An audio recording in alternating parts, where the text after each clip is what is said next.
करी है आया जान सू मेरी जलवा करी है आया जान सू ना शरीका लहू ना शरीका लहू मालिक मुल्क तू अल्लाह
प्लेटफॉर्म से आज ये सालाना महफिल समाअत का इनेकाद किया गया है।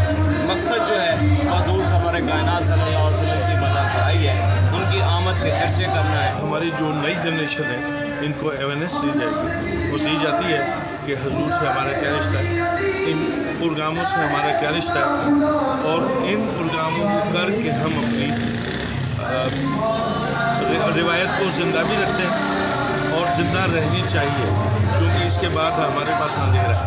तो ये प्रोग्राम होते रहने चाहिए, और जिन लोगों ने प्रोग्राम किए, मेरी दुआ है कि अल्लाह ताला उनको हमेशा हमेशा आबाद और शाद रखे और ये प्रोग्राम करवाते रहें।